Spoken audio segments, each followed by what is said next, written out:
Assalamualaikum warahmatullahi wabarakatuh. Perkenalkan, nama saya Melina, NPM 20.02.01.0017. Saya jurusan Hukum Keluarga Islam.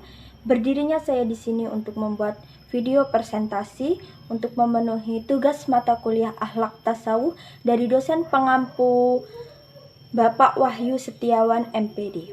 Materi yang akan saya bahas pada kesempatan hari ini yaitu tentang maqamat dan hal. Poin pertama yaitu pengertian maqamat dan hal. Poin kedua yaitu mengenai tahapan-tahapan maqamat dan hal. Poin ketiga perbedaan maqamat dan hal.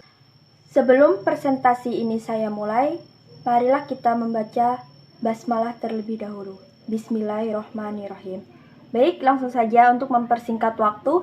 Di sini saya akan menjelaskan tentang poin yang pertama, pengertian mahkamat dan hal. Pengertian mahkamat secara harfiah, mahkamat berasal dari bahasa Arab yang berarti tempat orang berdiri atau pangkal mulia. Istilah ini selanjutnya digunakan untuk arti sebagai jalan panjang yang harus ditempuh oleh seorang sufi untuk berada dekat dengan Allah Subhanahu wa Ta'ala. Sedangkan dalam ilmu tasawuf, mahkamat berarti kedudukan hamba dalam pandangan Allah berdasarkan apa yang telah diusahakan, baik melalui risyadah, ibadah, maupun muhajadah. Baik, selanjutnya yaitu pengertian hal. Hal berarti keadaan sesuatu atau keadaan rohani. Menurut Syekh Abu Naas Asy-Syaraj, hal adalah sesuatu yang terjadi secara mendadak, yang bertepat pada hati nurani dan tidak mampu bertahan lama. Sedangkan menurut Al-Ghazali, hal adalah kedudukan atau situasi jiwa yang dianugerahkan Allah kepada seorang hamba pada suatu waktu, baik buah dari amal soleh yang mensucikan jiwa atau sebagai pemberian semata.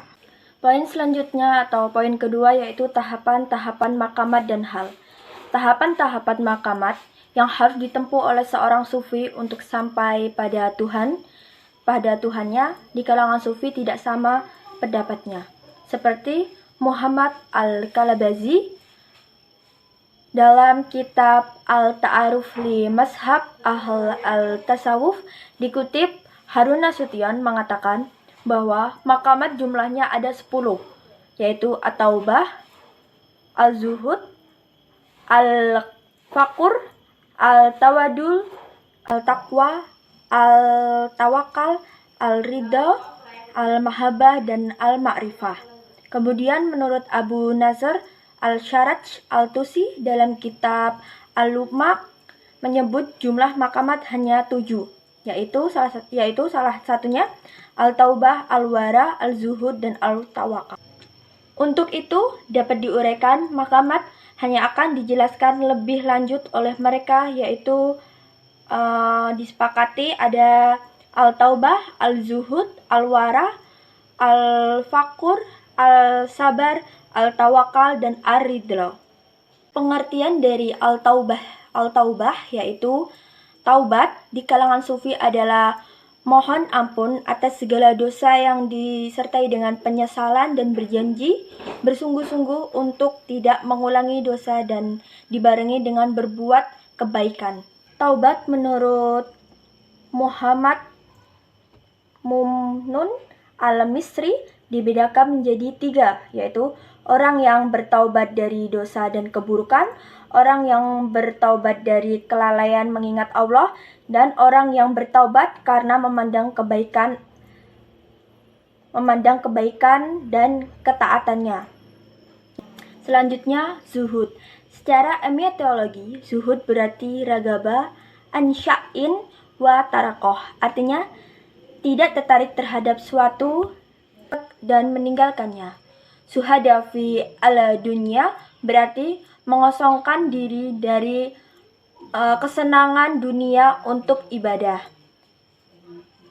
Tahapan yang selanjutnya yaitu sabar. Sabar berarti tabah hati. Secara emiatiologi, sabar berarti keadaan jiwa yang kokoh, stabil, dan konsekuen dengan pendiriannya. Wara dalam pandangan Sufi adalah meninggalkan segala sesuatu yang tidak jelas hukumnya, baik itu pakaian, makanan, maupun yang lainnya. Tahapan yang kelima yaitu adalah fakur, diartikan sebagai orang yang berhajat, sedangkan menurut pandangan Sufi yaitu tidak meminta lebih dari apa yang telah ada pada dirinya atau pada diri kita. Selanjutnya yang keenam yaitu tawakal, berarti menyerahkan diri atau berserah diri. Yang ketujuh, ridho. Ridho yaitu tidak menentang kodo dan koda.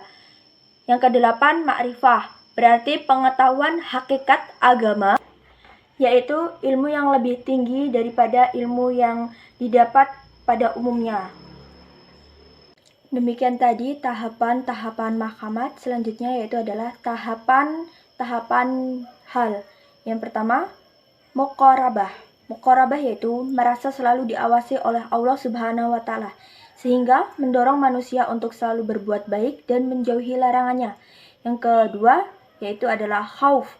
Khauf adalah suatu mental yang merasa kurang baik pengabdiannya, takut dan khawatir Allah tidak senang kepadanya. Yang ketiga yaitu adalah tumakninah. Tumakninah adalah rasa tenang, tidak ada rasa was-was atau khawatir karena telah mencapai tingkat kesabaran jiwa yang paling tinggi. Yang keempat yaitu adalah raja, yang berarti berharap atau optimis. Yang kelima yaitu unsh atau sukacita. Dalam pandangan Sufi, sifat merasa selalu berteman, tidak pernah kesepian. Dan yang keenam yaitu musyahadah atau menyaksikan dengan mata kepala. Yang ketujuh yaitu adalah syauq, yang bermakna lepasnya jiwa dan berglamor cinta. Makhabah adalah pijakan atau dasar bagi kemuliaan hal seperti taubah yang menjadi dasar bagi kemuliaan mahkamat. Dan yang terakhir yaitu adalah yakin atau percaya. Itu tadi adalah tahapan-tahapan dari mahkamat dan hal. Selanjutnya poin yang terakhir atau poin yang ketiga yaitu perbedaan mahkamat dan hal. Mahkamat. 1. Pelaksanaannya senantiasa berurutan. Yang 2. Dirumuskan oleh seorang sufi itu sendiri. Dan yang ketiga, jumlah mahkamat antara sufi satu dengan sufi yang lain itu berbeda-beda. Selanjutnya, hal. Pertama yaitu hidayah atau anugerah dari Allah Subhanahu wa Ta'ala. Yang kedua, bersifat temporer. Yang ketiga, mudah datang dan pergi. Yang keempat, dan tidak membutuhkan usaha. Kesimpulan materi presentasi pada pagi hari ini yaitu adalah mahkamat, yang berarti adalah kedudukan hamba yang telah diusahakan oleh dirinya sendiri atau oleh seorang sufi, sedangkan hal adalah suatu yang terjadi secara mendadak atau bisa juga disebut dengan anugerah. Dan tahapan makamat yaitu adalah at-taubah, az-zuhud, sabar, wara, fakur, kemudian tawakal, ridho, dan ma'rifah. Sedangkan tahapan dari hal yaitu ada muqarabah, khauf, tumakninah, raja, unsh, musyahadah, syauq, dan muhabah dan yakin. Demikian tadi materi yang dapat saya sampaikan tentang mahkamat dan hal. Kurang lebihnya saya mohon maaf yang sebesar-besarnya dan kepada Allah saya mohon ampun. Saya akhiri. Wassalamualaikum warahmatullahi wabarakatuh.